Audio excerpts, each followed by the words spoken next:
Votre livre s'intitule Tout le monde l'appelait Johnny. Et vous, comment l'appeliez-vous? Patrick Roussel, patron. Johnny me paraissait trop intime, et Monsieur Hallyday, trop guindé. Je ne sais pas si ça lui plaisait mais au moins, quand je l'appelais, il se retournait.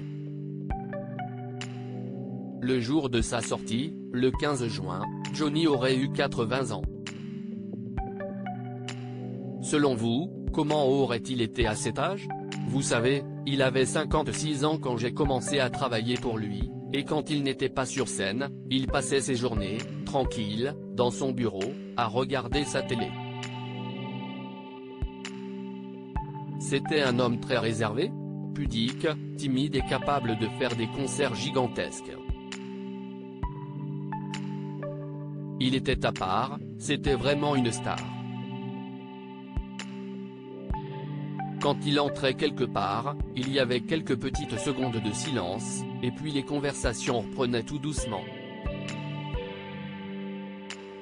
Il vous impressionnait?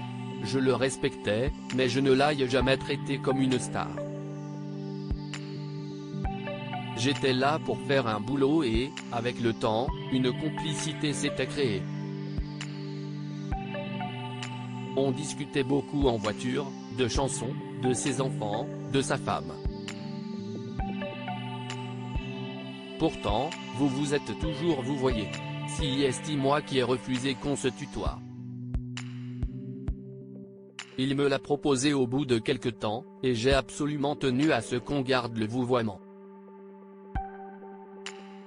Pourquoi maintenir cette barrière patron-employé?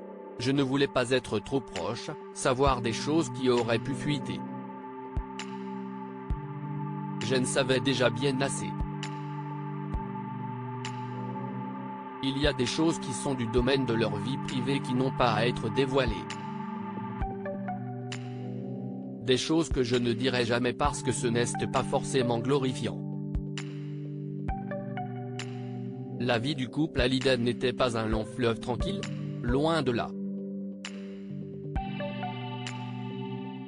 Il est arrivé à Laetitia de le quitter, mais elle est revenue. Johnny était aussi difficile à vivre qu'à quitter. Et puis elle a fini par trouver sa place. Quand j'ai commencé, elle avait déjà fait un peu le ménage. Ça s'est poursuivi gentiment jusqu'à ce qu'elle finisse par remplacer leur entourage par des amis à elle ou des amis communs.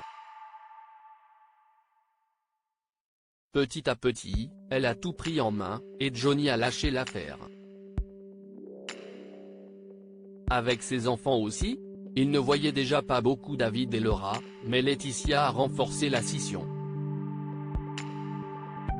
David a eu la chance d'être élevé par son beau-père, Tony Scotti, l'époux de Sylvie Vartan, note de la rédaction, mais Laura était très fragile.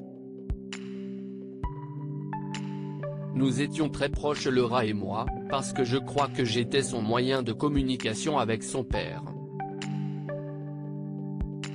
Je lui parlais de son père, et ça lui permettait d'entrer un peu dans sa vie. Laetitia n'était pas au courant. Leur relation était très compliquée, et elle l'est toujours. Pourtant, elle a assuré que Laura comme David aurait toujours une place dans son cœur. Alors qu'elle a tout fait pour les exclure. Johnny devait se cacher pour voir sa fille. Il l'aidait en douce quand elle avait des problèmes. Mais il faut reconnaître qu'il n'a pas fait ce qu'il fallait pour garder une relation avec ses premiers enfants. Les petites, il les avait avec Laetitia, et ils vivaient ensemble. Mais il les aurait eu avec quelqu'un d'autre, ça aurait été la même chose qu'avec Laura. Pourquoi Johnny a-t-il laissé les choses s'envenimer? Ce qu'il aimait, c'était chanter, acheter des maisons et des voitures. Pour le reste, il ne voulait pas être embêté. Il a laissé faire beaucoup de choses. Quand il a fait les pubs pour des lunettes, il a petit à petit laissé la place à Laetitia qui est devenue tellement exigeante. Ils ont fini par perdre un contrat mirobolant.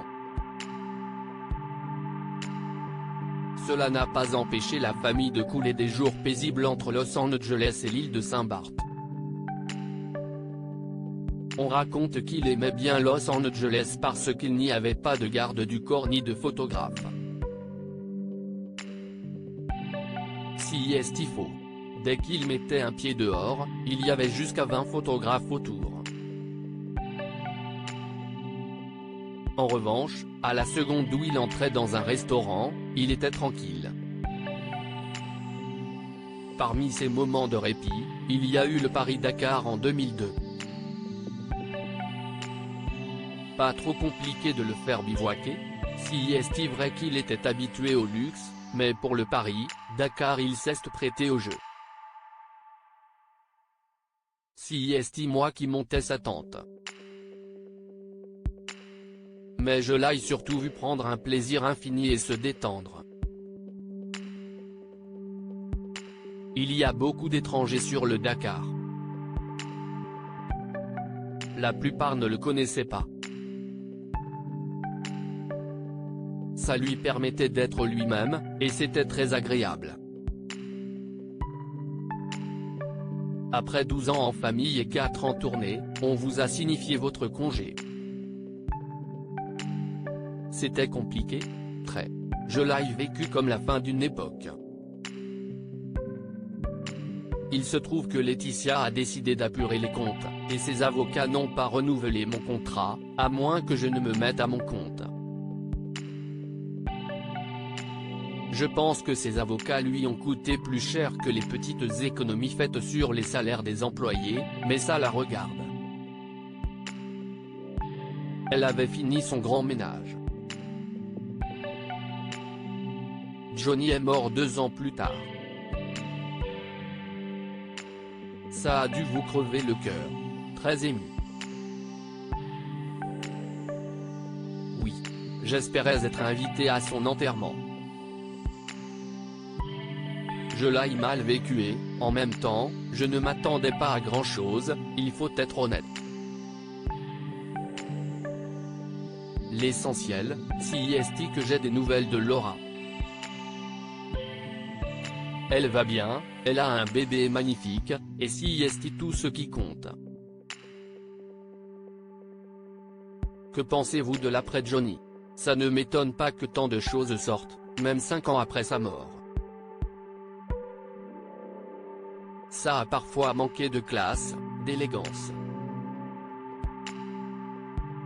Des accords ont été passés, et les choses se sont calmées.